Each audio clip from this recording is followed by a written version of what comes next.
warahmatullahi wabarakatuh.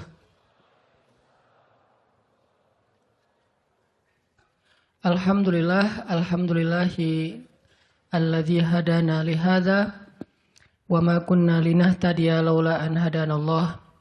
Asyhadu an la ilaha illallah wahdahu la syarikalah wa asyhadu anna Muhammadan abduhu wa rasuluh la nabiyya ba'dah. Radina billahi rabba wa bi Muhammadin nabiyya wa bil islami dina. Teman-teman yang dirahmati Allah Subhanahu wa taala, kita malam ini bahas tentang keep happy. Gimana caranya biar kita selalu tenang menghadapi masalah? Biar tenang ketika kita tahu nilai kita kayaknya anjlok.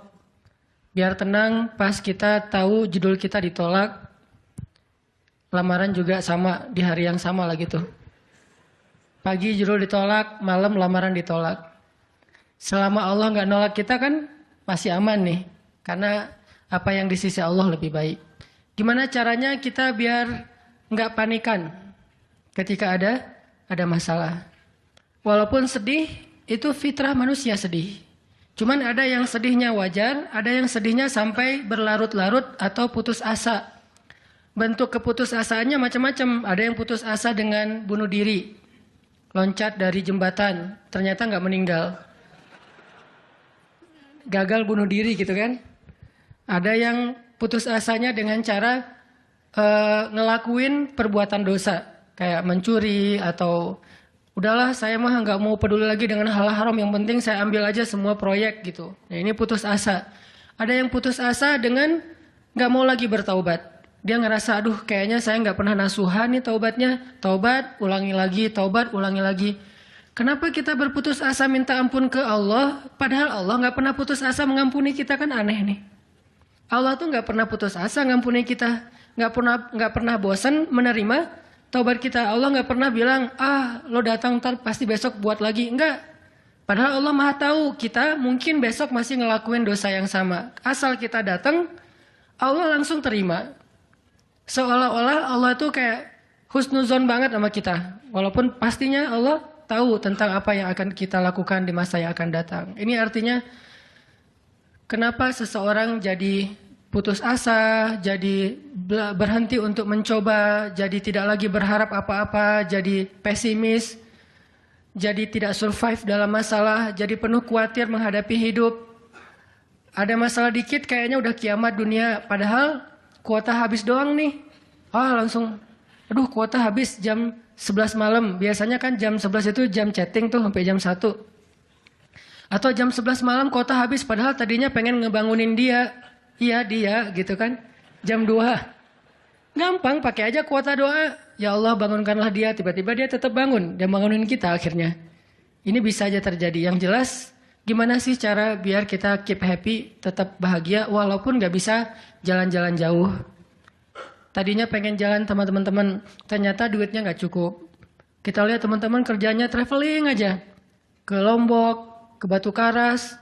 Kerjaannya keliling aja. Dan kita, aduh pengen juga ngeliat pantai misalnya ke gunung, touring sama teman-teman. Ternyata, tapi saya gak punya motor, saya gak punya uang, saya gak punya waktu dan seterusnya. Bisa nggak kita tetap bahagia seperti mereka walaupun nggak ngerasain pengalaman-pengalaman asik seperti yang mereka rasain? Gimana caranya biar ketika kita sujud itu sama nyamannya dengan ketika kita tidur di atas pangkuan istri? Belum ya? Nggak tahu sih rasanya. Pokoknya tuh keren banget loh. Salah satu yang bikin saya kalau nggak bisa tidur itu tipsnya adalah tidur di atas pangkuan istri. Langsung tidur. Cuman masalahnya susah bangun. Nah ini nih, gimana caranya kalau kita sujud rasanya senyaman itu? Gimana caranya? Bukankah kita selama ini mungkin, kita atau saya lah, pas sujud pengen cepat bangun. Gimana caranya sujud nggak bangun-bangun? Pas kita sujud, aduh pengen lama gitu sujudnya teh. Terutama kalau sholat sendiri. Kalau sholat jamaah memang nggak boleh. Kenapa? Karena hajat orang beda-beda. Nabi kalau sholat jamaah mah standar-standar aja. Tapi giliran sholat sendiri itu sampai orang kewalahan ngikutin Nabi. Dan itu bukan cuma Nabi, sahabat juga kayak gitu. Siti Aisyah, istri Nabi itu. Siti Aisyah itu pernah sholat duha kurang lebih 4 jam, itu cuma baca 1 ayat doang loh. Famanallahu alaina wa waqana adzabas samum. Dia baca sendiri, agak keras karena dia di dalam rumah sendiri.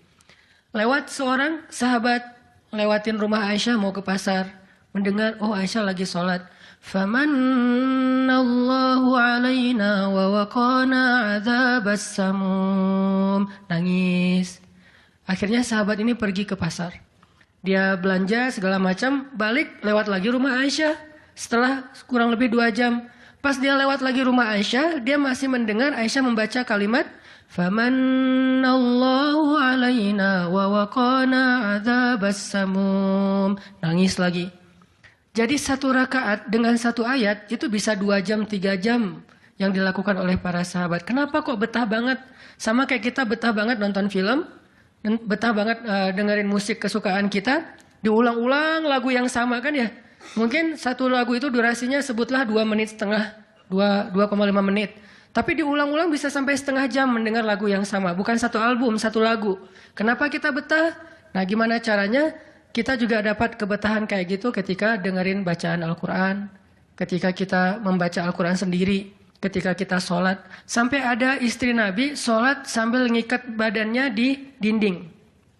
Jadi dia bikin tali ke dinding gitu, terus dia ikat badannya, sehingga kalau dia udah nggak kuat lagi, dia bersandar dengan ikatan tali di badannya, saking lamanya berdiri sholat.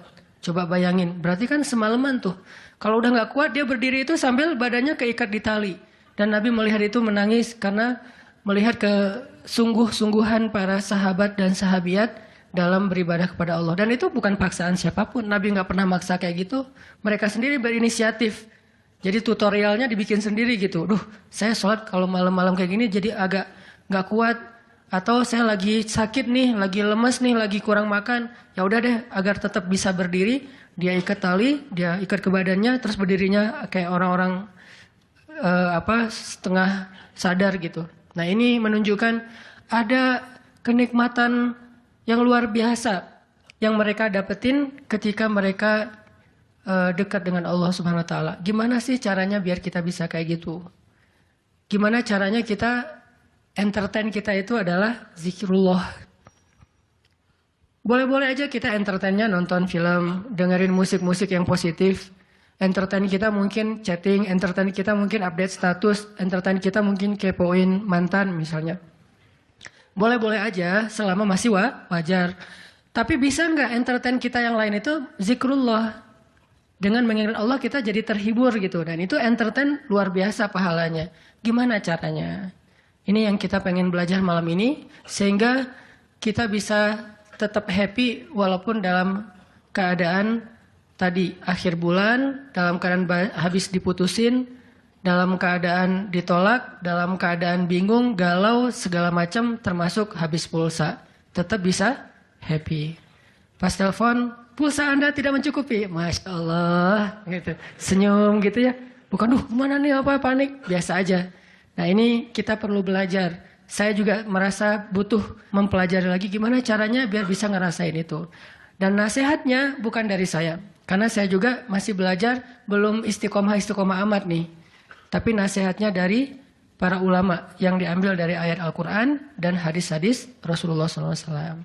Nah sebelumnya coba kita perhatiin dulu kisah tentang ketenangan dengan mengingat Allah tuh kayak gimana. Salah satunya ada di surat At-Taubah yang terkenal. A'udzu billahi minasy syaithanir rajim. Illa tansuruhu faqad nasarahu Allah. إذ أخرجه الذين كفروا ثاني اثنين إذ هما في الغار إذ يقول لصاحبه لا تحزن إن الله معنا فأنزل الله سكينته عليه وأيده بجنود لم تروها وَجَعَلَ كَلِمَةَ الَّذِينَ كَفَرُوا السُّفْلَى وَكَلِمَةُ اللَّهِ هِيَ الْعُلْيَا وَاللَّهُ عَزِيزٌ حَكِيمٌ. Kalau kalian tidak menolongnya, maka sungguh Allah akan menolongnya. Seperti ketika orang-orang kafir mengeluarkan dia dari kota Mekah pada saat dia menjadi salah satu di antara dua orang yang berdiam di dalam gua, yaitu gua Thur. Ketika ia berkata kepada sahabatnya, yaitu Abu Bakar, dia di sini siapa? Rasulullah SAW. Ketika dia berkata kepada sahabatnya, La tahzan, innallaha ma'ana. Janganlah kamu khawatir, bersedih, takut, itu sama. Sesungguhnya Allah bersama kita. Maka Allah Subhanahu wa taala menurunkan rasa ketenangan kepadanya dan menolongnya dengan tentara yang kalian tidak bisa melihat. Sehingga Allah menjadikan kalimat orang-orang kafir itu menjadi dikalahkan atau rendah. Dan kalimat Allah adalah kalimat yang tinggi. Dan Allah Maha Perkasa lagi Maha Bijaksana. Ini kan kata-kata yang paling populer ya. La tahzan, innallaha ma'ana. Tips pertama kalau kita pengen bisa lebih tetap tenang, happy ketika kita dalam tekanan adalah kita tuh emang harus punya sahabat yang selalu mengingatkan kita kepada Allah Subhanahu wa taala. Sahabat yang mengingatkan kita kepada Allah. Ini yang terjadi kepada Abu Bakar As-Siddiq. Sekelas Abu Bakar yang imannya sampai ke derajat Siddiq, bukan cuma mukmin loh, Siddiqun. Kan ada mukmin, ada muttaqin, ada siddiqin. Ini udah derajatnya siddiq. Arti siddiq itu udah nggak ada lagi keraguan di hatinya. Udah nggak ada lagi masalah sedikit pun. Ketika orang-orang ragu, Abu Bakar tetap yakin. Salah satu kasusnya pas Nabi pulang Isra Mi'raj. Nabi bilang bahwa saya baru pulang dari Palestina dan baru naik ke langit semalam. Diberitakan ini kepada orang-orang kafir Quraisy. Tapi orang-orang kafir Quraisy nggak percaya. Lalu ketika para sahabat-sahabat lain mendengar, mereka kayak ragu-ragu gitu. Benar nggak ya? Benar nggak ya? Lalu ketika ditanya kepada Abu Bakar, Ya Abu Bakar, lihat tuh teman kamu makin gila aja. Emangnya kenapa, kata Abu Bakar? Dia ngaku-ngaku baru pulang dari dari Palestina. Dia ngaku-ngaku baru pulang dari langit. Katanya Isra dan Mi'raj semalaman. Dalam waktu 1 malam. Lalu Abu Bakar bertanya, siapa yang bicara kayak gitu? Dia atau kalian? Kata mereka, Muhammad yang ngomong kayak gitu langsung kepada kami. Kata Abu Bakar, kalau Muhammad yang ngomong kayak gitu, maka benar. Dia nggak mau tanya gimana caranya, berapa lama waktunya, kapan, siapa yang membawa dia. Nggak nanya apapun. Kalau Muhammad yang ngomong, maka itu benar. Ini artinya siddiq. Nggak banyak tanya, percaya banget. Kalau ayatnya kayak gitu, udah cukup. Kalau hadisnya kayak gitu, udah cukup. Kalau kata ulama kayak gitu, saya ikut. Nggak ada kenapa kayak gini dan seterusnya, nggak. Ini menunjukkan Abu Bakar itu orang yang sangat luar biasa imannya. Tapi dia tetap manusia. Gimana pun imannya udah kuat, mantap, siddiq. Ketika ada masalah, sifat dasar manusia itu keluar lagi. Yaitu khauf, rasa khawatir, takut. Dan yang luar biasa, khawatir dan takutnya Abu Bakar itu bukan untuk keselamatan diri beliau. Abu Bakar itu khawatir terhadap keselamatan Rasulullah SAW. Jadi bukan keselamatan Abu Bakar. Kalau kita mungkin khawatir terhadap keselamatan diri sendiri nih. Kalau Abu Bakar derajatnya khawatir terhadap gimana ya Rasul. Kalau mereka ngelihat ke bawah, ke kakinya, pasti kita akan ketahuan. Karena mereka sembunyi di sebuah lubang. Nggak gua sih, kecil, lubang di bukit Jabal Thur. Dan orang-orang kafir Quraisy sudah datang ke lubang itu, berdiri tepat di pintu gua. Kalau mereka ngelihat ke bawah, udah ketahuan tuh, kelihatan Rasulullah sama Abu Bakar. Sehingga Abu Bakar berkata, ya Rasulullah, kalau mereka ngelihat kita sedikit aja ke bawah kaki mereka, mereka akan menemukan kita. Gimana ini ya Rasul? Saya khawatir terhadap keselamatanmu. Apa kata Nabi? Ya Abu Bakar, ma dhannuka bithnain, Allahu salisuhuma. Wahai Abu Bakar, kenapa kamu pikir kita cuma berdua? Allah yang ketiga di antara kita. Baru la tahzan, innallaha ma'ana. Jangan khawatir, Allah bersama kita. Kata-kata ini kalau diucapkan oleh orang solih pada waktu yang tepat ketika kita ngalamin satu masalah besar, itu akan luar biasa memberikan efek ketenangan buat kita. Tapi waktu yang tepat. Kalau normal-normal aja kayaknya agak-agak kurang ngaruh nih. Makanya kata-kata kayak gini itu timingnya tuh harus pas. Dan yang mengatakan orang yang memang punya aura kesolehan yang luar biasa. Sekelas Rasulullah kurang apa?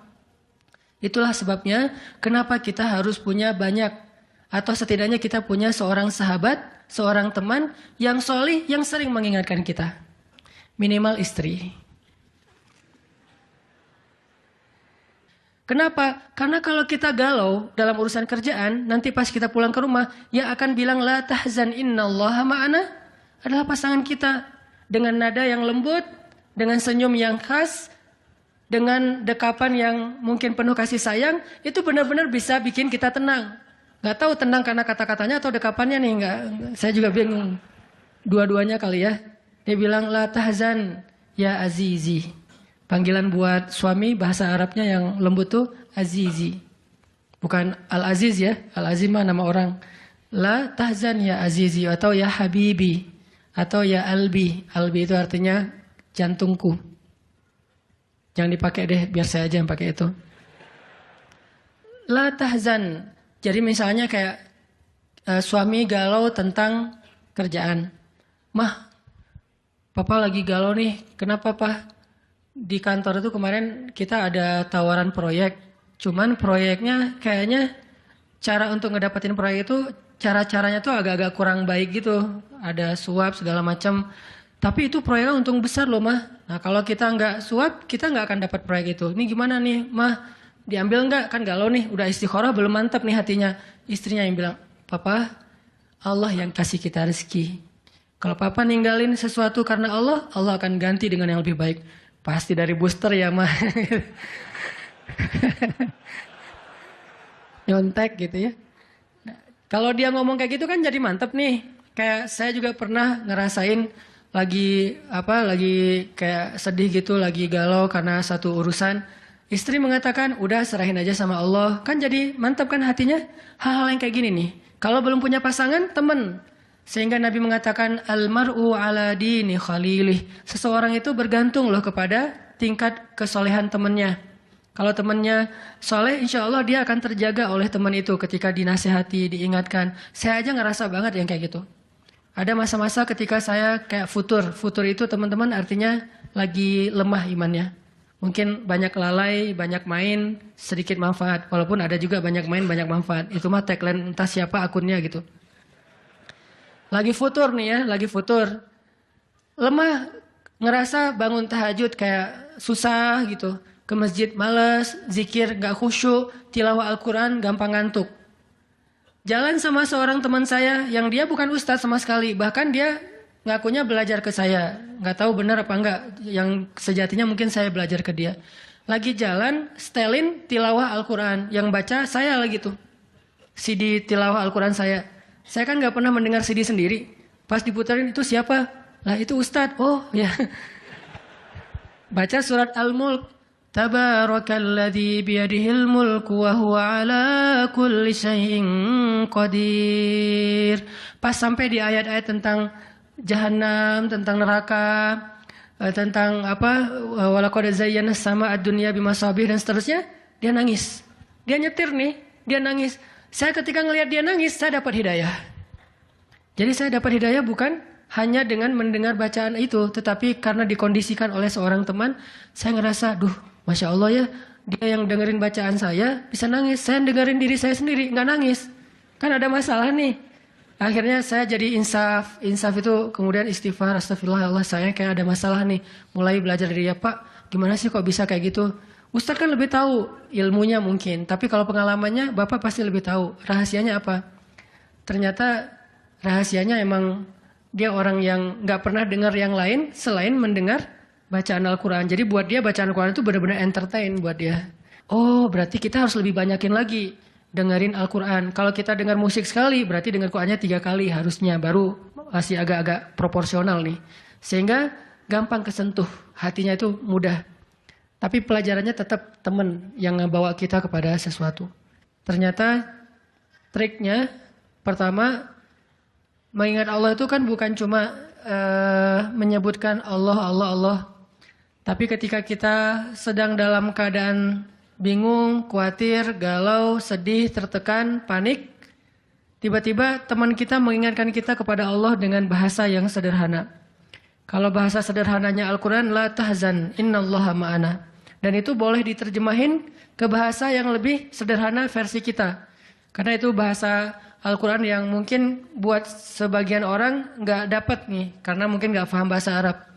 Jadi kalau teman kita lagi sedih jangan bilang, la tahzan dong, innallaha ma'ana. Apaan tuh lu baca Quran gitu ya. Nggak ngerti kan dia, kita bisa terjemahin. Udah tenang aja, Allah yang bantu. Tenang aja, Allah yang beresin. Tenang aja, serahin aja kepada Allah. Allah itu sebaik-baik kita nyerahin sesuatu. Ngomong kayak gitu tuh kena. Kalau timingnya pas kita lagi ngalamin satu masalah. Terutama masalah-masalah kayak masalah rezeki itu paling bikin kita sering panik, kehilangan sesuatu, ditipu orang, segala macam. Kita bilang, udah nggak apa-apa, nanti Allah ganti yang dengan yang lebih baik. Allah yang ganti gitu. Allah yang ganti. Tenang tuh jadinya. Karena kita sedang mengetuk kembali imannya di saat dia sedang butuh-butuhnya iman itu. Dan itu butuh teman yang bisa mengingatkan kita. Sehingga Nabi bilang, ciri-ciri teman yang baik itu adalah kalau kita ketemu dia bikin kita sering ingat Allah. Dia bikin kita sering ingat Allah. Coba teman-teman renungkan nih, coba dihitung-hitung. Kita kalau ketemu teman ngomongin dunia berapa sering? Terus ngomongin Allah berapa sering? Kan jarang banget kita ketemu teman ngomongin tentang Allah kan? Dan kayaknya nggak tahu juga bahannya mau ngomongin apa tentang Allah. Kita ngomongin tentang Allah yuk. Ngomongin tentang Allah, apaan tuh? Kan bingung dia tuh. Maksud lo qul huwallahu ahad gitu. Atau ayat kursi. Berarti kita belum terbiasa bicara tentang Allah. Nah ini yang harus kita coba latih pelan-pelan nih. Kita lihai banget nih. Bisa smooth banget masuk ke tema tentang dunia. Bisa ganti-ganti topik. Dan semuanya tentang dunia. Tentang kuliner, tentang kerjaan, tentang jodoh, tentang kuliah, tentang pendidikan, tentang apapun. Tentang teman. Bisa dengan mudah dan seru gitu ngomongin tentang dunia teh. Dan itu bukan sesuatu yang dilarang memang. Cuman kok nggak seimbang kita ngomongin tentang Allah Subhanahu Wa Taala. Coba kita belajar cari teman yang udah sefrekuensi dulu. Arti sefrekuensi bukan sama-sama udah baik. Sama-sama udah niat pengen memperbaiki diri. Sama-sama udah punya tekad kita pengen hijrah nih. Lagi-lagi bukan merasa diri kita lebih baik dari orang lain. Tapi yang udah sefaham. Supaya nggak banyak perdebatan. Ajak dia ngobrol tentang Allah pelan-pelan. Dan secara bertahap. Nggak bisa langsung ngejos. Nggak bisa langsung. Coba lo sebutin rububiyah asma Allah yang 99 apa aja. Itu mah cerdas cermat ya. Tapi kita ngomongin Allah tuh baik banget loh. Kemarin gini. Allah. Allah aja yang diomongin. Sehari minimal kita ngomongin Allah itu sekali deh. Dan sekali itu jadi obrolan. Bukan cuma mention doang ya. Tapi obrolan gitu. Jadi diskusi. Sekali aja sehari. Dan gak harus lama. Mungkin cuma 5 menit. Kalau kita gak bisa ngelakuin itu secara spontan. Gak apa-apa di setting. Kita ketemu sama teman kita. Kita bikin kayak program gitu. Kita kalau ketemu pokoknya harus sekali sehari ngomongin tentang kebesaran Allah. Coba digituin. Makin sering itu makin akan nanemin satu belief faith di dalam hati kita. Sehingga ketika nanti kita ada masalah diketuk rasa iman itu cepat baliknya. Berarti kita harus cari teman yang mau menasihati kita, bicara bareng kita tentang kebesaran Allah. Dan itu yang dilakukan Nabi Musa dengan Nabi Harun ketika berdakwah yang Allah sebutin di surat Toha. Nabi Musa mau berdakwah kepada Fir'aun. Minta teman supaya bisa mengingat Allah ketika lagi dalam keadaan marah. Soalnya Musa tahu, Musa itu orangnya marah. Kalau udah marah ngeri. Harun orangnya kalem, woles. Sehingga butuh seseorang yang bisa menahan amarah dan emosinya Musa. Sehingga kata Musa, ya Allah beri saya seorang teman yang bisa mendampingi saya dalam dakwah, yaitu Harun. Kay nusabbihaka katsira wa nadhkuraka katsira, supaya kami sering bisa mengingat engkau. Artinya kalau Musa sendiri marah, lupa sama Allah. Tapi kalau ada Harun, Musa Istighfar, istighfar. Astagfirullahaladzim. Gitu. Begitu juga nabi kecil. Ada 2 orang nabi kecil sepupuan. Siapa dia? Isa dan Yahya. Nabi Isa dengan Nabi Yahya. Anak kecil 2 orang nih. Dua-duanya keren. Dua-duanya soleh. Dua-duanya ganteng. Dua-duanya idola. Selebgram lah di masanya. Pokoknya luar biasa nih 2 orang. Cowok. Anak usia, kalau nggak salah Yahya waktu itu umurnya udah sekitar 10 tahun. Isa baru lahir, berarti beda 10 tahun. Pas mereka ABG, beda 10 tahun tapi nyambung ngobrolnya. Pas mereka jalan kemana-mana berdua tuh. Yang satu orangnya gampang tersentuh, nangis, yaitu Yahya. Yang satu lagi orangnya tegas, yaitu Isa. Sehingga kalau Isa lagi marah, Yahya yang mengingatkan, Isa tenang, tenang, tenang. Akhirnya tenang. Pas Yahya terlalu kayak baper gitu, aduh kasihan, kasihan. Yahya itu kan orangnya kasihan, gampang kasihan, sehingga jadi agak-agak kurang tegas. Kata Isa, nggak bisa gitu dong. Akhirnya diingatkan. Nah ini pentingnya teman. Nabi aja butuh teman. Kalau kita mau kepo dikit nih, kenapa sih Rasulullah memilih Abu Bakar untuk nemenin hijrah? Kenapa nggak Umar gitu, supaya aman? Hijrah bareng Umar, siapa yang berani ngejar coba? Umar berdiri di depan Ka'bah. Ya ayuhan nas, ya ma'syara Quraisy. Wahai manusia, wahai orang Quraisy, fa'lamu anni muhajir. Ketahuilah saya pengen hijrah, kata Umar. Siapa yang pengen istrinya jadi janda, anaknya jadi yatim, tunggu saya di balik bukit itu. Ada yang berani? Diam semuanya. Coba Rasul kalau hijrah bareng Umar, enak kan? Wahai wahai orang-orang Quraisy, wahai manusia, saya sama Rasul nih mau hijrah. Siapa yang berani nunggu saya di balik bukit itu? Kalau enggak dia akan hilang kepalanya. Enggak ada yang berani kan? Kenapa Rasulullah milih orang yang lemah seperti Abu Bakar? Udah kurus, lemah, dan kaumnya kabilah yang lemah. Bani Taim. Bani Taim itu lemah kabilahnya. Enggak seperti kabilahnya Umar bin Khattab. Kenapa bukan Umar? Kenapa bukan Hamzah? Hamzah itu pemanahnya para sahabat. Pemanahnya orang-orang Mekah. Dan juga enggak ada yang berani sama Hamzah. Hamzah mukul Abu Jahal di depan orang banyak, enggak ada yang berani balas. Ketika Abu Jahal mukulin Rasul lagi sholat depan Ka'bah. Nabi lagi sholat digebukin sama Abu Jahal. Dibelain sama Abu Bakar ikut digebukin. Akhirnya wajah Abu Bakar itu nggak dikenali lagi saking babak belur. Itu digebukin sama Abu Jahal dan teman-temannya. Ketika Hamzah dengar berita itu, langsung Hamzah pergi ke tempat orang-orang ngumpul. Dicari mana Abu Jahal, dipukulin sama Hamzah sekuat-kuatnya sampai berdarah-darah Abu Jahal. Tapi orang Quraisy nggak ada yang berani balas. Saking terpandangnya Hamzah. Kenapa nggak dengan Hamzah, pamannya sendiri? Atau kenapa nggak dengan Utsman gitu, yang kaya raya, yang bisa memberikan fasilitas VIP untuk Rasulullah, naik mobilnya Alphard, gitu, nyaman hijrah.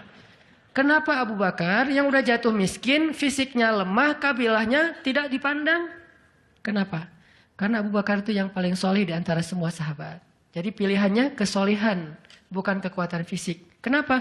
Kesolihan itu bisa menutupi kekuatan fisik yang kurang. Kenapa? Allah yang maha kuat. Kesolihan bisa menutupi kurangnya harta. Allah yang maha kaya. Kesolihan bisa menutupi kekurangan dari dukungan kabilah. Allah lebih banyak lagi dukungan dari langit dan bumi. Yang dicari oleh Rasulullah itu adalah teman yang soleh. Ya Abu Bakar, temani saya hijrah. Siap ya Rasulullah. Hasilnya apa? Dikejar-kejar sama orang Quraisy. Karena mereka nggak takut dengan Abu Bakar. Tapi ketika mereka mau ketemu dengan Rasulullah dan Abu Bakar di dalam gua, Allah palingkan wajah mereka dari melihat ke bawah kaki mereka. Allah punya banyak cara. Ada ulama yang bilang bukan cuma dipalingkan, tapi tiba-tiba merpati bikin sarang di situ laba-laba. Walaupun ada perdebatan di antara ulama ini hadisnya sahih atau enggak. Yang jelas, yang pasti nih, Allah melindungi mereka dengan banyak cara sehingga nggak bisa ditangkap. Allah yang bertindak. Jadi butuh teman yang soleh. Walaupun nanti kenyataannya teman yang soleh ini malah ditenangkan oleh Rasulullah. Bukan Rasulullah ditenangkan oleh dia gitu. Kan nyari teman yang soleh biar bisa menenangkan nih. Ternyata pas ada masalah, Rasul gimana? La tahzan, innallaha ma'ana, tenang, udah beres. Bisa nggak kita coba latihan ini? Kalau kita berteman dengan seseorang, niat kita pengen saling mengingatkan. Wa tawasau bil haq, yaitu mengingatkan tentang Allah. Wa tawasau bis shab. Itu kayak gitu tuh ayatnya. Pertama hak dulu, kedua sabar. Kalau nasihatnya udah benar, insya Allah sabar. Jadi kalau kita pengen menasihati teman kita atau dinasihati oleh teman kita supaya lebih kuat, bisa tough, bisa survive dalam masalah, minta dia menasihati kita al-haq. Dan siapa al-haq? Allah Subhanahu wa taala. Wa tawasau bil haq artinya saling menasihati dengan nama Allah. Udah serahin aja sama Allah. Allah itu maha ini sebutin dengan bahasa sederhana. Langsung sabar jadinya. Langsung lebih kuat, lebih tenang. Itu yang pertama teman-teman. Kita sering berteman dengan orang yang insya Allah dia yakin sama Allah lebih kuat daripada kita. Imannya lebih mantap daripada kita. Yang kedua, gimana caranya biar kalau kita menyebut nama Allah, kalau kita sholat, kalau kita berzikir itu jadi lebih tenang gitu, lebih happy. Karena sebetulnya orang mukmin itu bahagianya itu ada di dalam hati. Kalau bahasa Ibnu Taimiyah, surgaku itu di sini. Surga orang mukmin itu di hati. Surga kita itu bukan rumah, surga kita itu bukan mobil, surga kita itu bukan pekerjaan, surga kita itu bukan tempat jalan-jalan, tapi semua itu kebaikan, kesenangan. Cuman surga kita ada di sini. Dan ini kita bawa kemana-mana. Jadi nggak susah menemukan surga teh.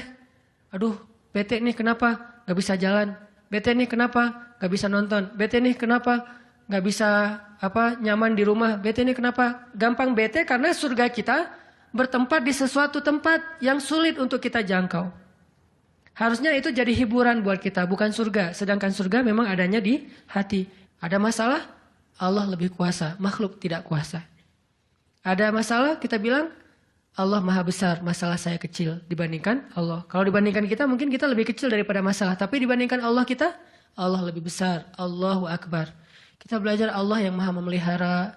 Kita kan dipelihara Allah, terus ngapain kita khawatir? Kalau gitu nggak usah ikhtiar, Ustaz. Ikhtiar, tapi jangan libatkan hati. Ikhtiar itu pakai tangan, pakai kaki, pakai tenaga fisik. Hati nggak perlu berikhtiar. Hati itu bertawakal. Fisik kita berikhtiar, hati kita bertawakal. Jangan sampai hati kita ikut ikhtiar, nih bahaya nih. Kalau hati kita ikut ikhtiar, berarti kita lebih percaya kepada makhluk daripada Allah. Nanti akan mentok, kalau udah mentok putus asa, itu penyebabnya. Gara-gara hatinya baper dengan ikhtiar. Ketika jalan-jalan ikhtiar itu tertutup, hati kita jadi give up. Nyerah aja deh. Sedangkan kalau hati kita nggak ikhtiar, dia cuma tawakal. Jalan tertutup, dia masih bilang, Allah maha kuasa. Ala kulli syai'in qadir. Segala sesuatu Allah maha bisa. Nggak mungkin nggak bisa. Tetap. Makanya jangan ikhtiar pakai hati. Ikhtiar pakai tenaga. Hati tawakal babnya. Sehingga tawakal itu amal hati. Ikhtiar itu amal fisik. Kan dalam Islam itu ada amal batin, ada amal zahir ya. Amal batin hati, amal zahir fisik kita. Ikhtiar amal zahir, jangan dicampur dengan amal batin. Coba teman-teman buka deh surat Hud, surat 11. Kalau ragu tentang rezeki baca nih ayat nih. Surat 11, surat Hud ayat 6. Wa ma min dabbatin fil ardi illa 'ala Allahi rizquha wa ya'lamu mustaqarraha wa mustawda'aha kullun fi kitabim mubin. Tidak ada satu hewan melata pun di muka bumi kecuali Allah menjamin rizkinya. Ini amalan hati nih. Ini ayat untuk menguatkan hati kita, bukan menguatkan fisik. Tapi biasanya hati kalau udah kuat, fisik kebawa. Kan kata Nabi kalau hatinya baik, yang lain ikut baik. Kalau hatinya buruk, yang lain ikut buruk. Jadi kalau hatinya udah give up, pasti fisiknya jadi lemah. Kalau hatinya tough dan masih punya belief ke Allah, masih punya harapan, maka fisiknya juga akan kuat. Wa ma min dabbatin fil ardi illa 'ala Allahi rizquha wa ya'lamu mustaqarraha wa mustawda'aha. Allah tahu di mana rezeki kita disimpan. Allah tahu kemana kita akan membelanjakan rezeki itu. Semuanya tertulis di dalam kitab yang jelas. Allah yang tahu. Allah yang menjamin. Nggak ada yang nggak dijamin rezekinya. Makanya saya pernah cerita tuh dulu di mall sebelah. Saya sama istri habis kajian di sini atau sebelum kajian di sini sebelum maghrib sempat mau belanja dulu, belanja di supermarketnya di bawah, lantai bawah. Dari lobi kita mau ke bawah itu cari eskalator kan ya, belok kanan cari eskalator, ternyata salah ngambil jalan. Kita habis belok kanan langsung belok kiri, harusnya kalau belok kanan lagi sekali lagi langsung eskalator turun tuh. Pas karena kita belok kiri, akhirnya kita muter. Gara-gara muter, ngelewatlah sebuah stand baju kaos yang lagi diskon. Wih, diskon 50%. Akhirnya saya sama istri masuk. Ternyata lucu-lucu juga buat anak gitu. Alhamdulillah akhirnya kita beli 2 helai. Baru setelah itu kita jalan lagi, cuma beberapa meter, masuk eskalator turun. Siapa yang telah menggerakkan kaki saya sampai salah jalan? Sehingga saya harus muter. Dan akhirnya masuk ke stand itu. Alallahi rizquha. Allah yang menjamin rezeki. Kayak gitu cara Allah menskenariokan. Kalau saya ngambil jalan kanan, mungkin saya nggak akan masuk ke toko itu. Berhubung saya ngambil jalan kiri, akhirnya muter, masuklah ke toko itu. Allah punya banyak cara. Kenapa kita khawatir dengan stand orang lain yang mungkin lebih dekat ke pintu, lebih dekat kepada stage yang di tengah kalau bikin event segala macam. Kenapa? Kita udah ikhtiar, dapatnya cuma ini. Kayak lagi ada event, kayak festival gitu, kayak ada bazar, kita punya banyak stand. Stand kuliner kita paling pojok, dekat toilet. Stand kuliner teman-teman kita tuh paling depan. Dan di situ stage banyak acara tausiah segala macam. Oh kayaknya di situ lebih laku. Belum tentu juga. Bisa jadi pada waktu itu banyak orang yang sakit perut atau apa akhirnya ya lewat. Aduh ini kayak seru juga nih di sini nih, makan di sini. Gak usah jauh-jauh sambil nunggu makan. Allah yang punya cara. Saya kan pernah cerita kesasar sampai ke Cirebon. Kenapa kesasar? Ada suatu hari Minggu kayak lagu. Satu hari Minggu. Ada satu hari Minggu nih. Bingung kita pengen keluar sama keluarga sama anak-anak. Kita keluar yuk. Saya bilang ke anak-anak. Hayu kata anak-anak. Kemana? Ke Kota Baru aja. Di situ kan ada jam matahari tuh. Kita lihat jam matahari. Hayu naik mobil masuk tol nih. Pas sudah masuk tol Paster, berubah pikiran. Terlalu dekat nggak berasa liburan ya. Ya, terus mau kemana? Ke Jakarta aja yuk, ke Ancol. Ada pantainya. Oh, ayo ke Dufan. Jalan akhirnya nggak jadi belok pada larang, lurus. Niatnya ke Ancol. Sebelum Cikampek berubah lagi pikiran. Ancol mah pantainya gitu-gitu aja ya, udah pernah ya. Terus gimana dong? Cari pantai baru deh yang di daerah Indramayu, Cirebon gitu. Siapa tahu ada yang lebih bagus yang masih virgin. Boleh, keluarlah Cikampek. Waktu itu belum ada tol Cipali ya. Keluar Cikampek, akhirnya nyisir Subang, Indramayu, nggak dapat pantai yang kita nyaman nih. Berhenti sebentar, nggak nyaman ini banyak sampah. Akhirnya jalan lagi sampai dari pagi keluar asar makan empal gentong di Cirebon. Siapa yang mendatangkan saya ke warung empal gentong itu? Pas kita masuk, orangnya bahagia banget gitu. Kelihatan kalau dari pagi itu belum ada yang datang, belum ada pelanggan, sepi warungnya. Karena tempat parkirnya agak nyaman, langsung parkir di situ, makan empal gentong, dan ternyata enak, kita bungkus. Orangnya tuh, alhamdulillah nih datang dari pagi belum ada yang datang, senang gitu. Dan saya bilang, Pak, tahu nggak saya dari mana? Dari mana? Dari Bandung. Mau kemana emang? Nggak kemana-mana. Muter. Jadi kita cuman dari Bandung, cuma pengen makan empal gentong di Cirebon ujung-ujungnya. Pulang sampai ke Bandung jam 10 malam, macet lagi tuh di Sumedang karena ada perbaikan jalan. Cuma pengen makan empal gentong, ngasih rezeki ke orang di Cirebon, kayak gitu banget tuh caranya tuh, coba lihat. Cara Allah. Oh yakin nih sama Allah. Allah bisa banget ngedatangin. Kalau ini terjadi kepada orang lain, berarti kalau saya cari rezeki bisa juga caranya kayak gitu. Allah kan punya banyak cara. Cuman kadang-kadang atau seringnya kita nggak tahu cara itu, tahu hasilnya doang nih. Tiba-tiba dapat. Sesederhana itu kita berpikir, akhirnya sesederhana itulah syukur kita ke Allah. Kalau kita tahu gimana rumitnya rezeki itu datang ke kita akan syukurnya lebih pasti tuh. Masya Allah ya, Allah ngedatangin rezeki ke saya tuh gitu-gitu amat. Sampai ada orang yang kesasar sekeluarga, bingung gitu. Tapi kan dia, kalau saya nggak cerita dia nggak akan tahu. Dia pikir cuma orang yang memang tinggal di Cirebon atau emang lagi jalan lewat kebetulan mampir. Artinya karena dia nggak tahu prosesnya, rasa syukurnya juga sederhana. Sama kayak kita nggak mensyukuri masakan istri kita kalau yang udah punya. Istri itu masak tuh rempong loh dari pagi, wah sampai ganti lagi. Kita nggak tahu ya, mungkin istri kita baru belajar masak, gagal 2 kali loh. Itu yang ketiga tuh. Nggak enak pula. Udah gagal 2 kali. Dan kita pikir cuma masak sayur gini doang mah, sayur bening mah gampang. Kita kan nggak tahu prosesnya. Sehingga apresiasi kita juga ya segitu-gitu aja. Kalau kita tahu prosesnya, walaupun cuma sayur bening sama telur ceplok, kita akan peluk istri kita, mah makasih banyak ya, mama udah berkorban banget buat papa, mah hari ini nih makanan terenak sepanjang hidup papa loh mah. Kenapa ngomong gitu? Karena tahu prosesnya. Gitu juga kita ke Allah. Karena kita nggak tahu proses rezeki itu Allah setting sampai datang ke kantong kita. Kita kayak, ya alhamdulillah gitu doang. Tapi kalau kita tahu, Masya Allah, ya Allah, alhamdulillah atas semua nikmat yang kau berikan, puji-puji Allah. Artinya teman-teman, kalau galau tentang rezeki dari Allah, tentang pekerjaan, tentang kuliah, segala macam, termasuk tentang jodoh, coba baca ayat 6. Semua Allah yang jamin. Ini bab hati ya, lagi-lagi bab hati. Ikhtiar mah jalan aja terus. Tapi hati, Allahi rizquha, Allah yang menjamin. Itu baru jadi tenang nih mengingat Allah, tetap happy, gimana-gimana juga. Dan ini ditaraddud, diulang-ulang. Coba diulang-ulang nih ayat nih. Jadikan salah satu ayat favorit. Kalau kita lagi galau, langsung baca ayat ini berulang-ulang. Sendiri kalau bisa. Baca dulu terjemahannya, hafal. Kalau udah hafal terjemahannya, tinggal baca ayatnya berulang-ulang. Sebelum tidur mungkin kalau yang paling tenang, kalau khawatir nggak bangun tahajud ya udah sebelum tidur baca. Wa ma min dabbatin fil ardi illa 'alallahi rizquha. Diulang. Itu beda banget loh rasanya. Belajar untuk mentafakuri kebesaran Allah sehingga kalau kita nanti ada masalah mengingat Allah lebih mantap. Jadi dua ya, satu teman, kedua sering-sering tafakur.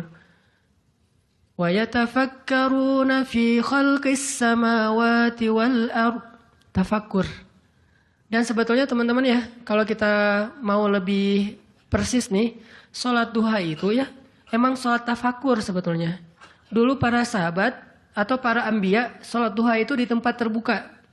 Di bukit, di kebun gitu. Sholat duha itu di tempat-tempat alam terbuka. Jadi benar-benar untuk tafakur alam. Sholat duha itu fungsinya untuk itu sebetulnya. Walaupun boleh banget dilakuin di dalam ruangan. Di masjid, di rumah, di kantor. Boleh banget di kampus. Tapi kalau kita ada kesempatan sesekali, coba deh. Sengaja ngapain touring ke atas misalnya, ke Lembang, pengen duha. Dan duduk sendiri, jangan berjamaah. Bukan gak boleh, boleh aja sholat sunnah berjamaah. Cuman kali ini kita pengen menyendiri aja berdoa sama Allah.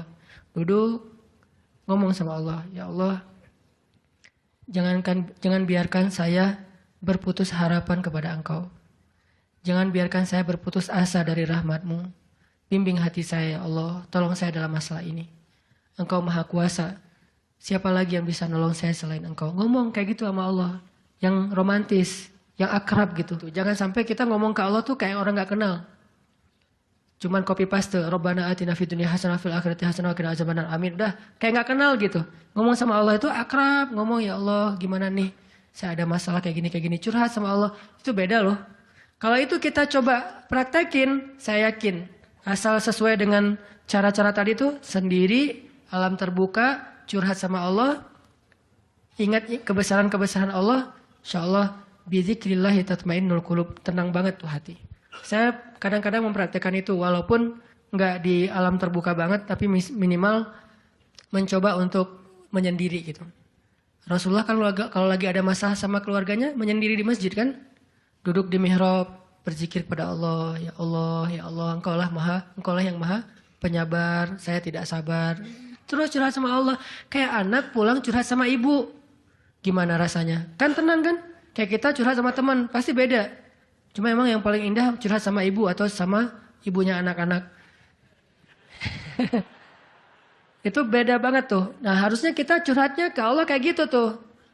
Tapi jangan bilang mah, tapi angkat tangan salah. Bukan mah, ya Allah gitu. Allah dipanggil mah, jangan. Karena terlalu menjiwai pengen punya ya. Ustadanan mah ngebully wae. Tapi benar loh teman-teman. Saya tuh membuktikan kata Allah setengah agama itu benar. Agama itu rasanya hati kita itu kayak belum sempurna sebelum ada Dia.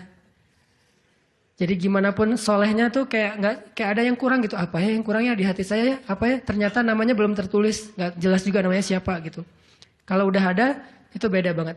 Curhat, ngobrol, jalan, dan kalau dia orangnya soleh pas lagi galau dia yang langsung mengingatkan kita. Kalau perlu dia yang membangunkan kita. Tahajud berdua yuk. Hayu, tahajud berdua. Jangan panjang-panjang ya baca ayatnya. Ya siaplah. Kalau dia request kan siap ya. Bacanya jangan panjang-panjang. Kalau teman-teman yang request, kalian mah juga baju hijrah aja udah kayak gitu. Lihat nih gua nih salat tahajud nih 15 juz. Luar biasa ya. Kalau istri biasanya lebih kasih sayang. Kasihan nih istri saya seharian capek nungguin sambil tidur-tiduran gitu. Nonton TV gitu, capek dia, kasihan seharian nonton TV teh. Itu teman-teman, mudah-mudahan kita bisa ngambil 2 trik tadi, cara biar lebih tenang, happy. Kalau mengingat Allah, satu, memang butuh teman yang mengingatkan kita, bukan kita ingat sendiri. Yang kedua, banyak-banyak membaca, mentafakuri, mikirin tentang Allah itu emang maha kuasa. Salah satu materinya surat Hud ayat 6 tadi tuh. Makin kita yakin sama Allah, begitu kita ingat Allah, itu makin lebih ngaruh ke hati kita. Tapi kalau kita nyebut nama Allah nggak yakin, cuma insya Allah, ya Allah, subhanallah, masya Allah, nggak ngaruh. Cuman zikir doang, cuman lisan, tapi tidak sampai ke hati.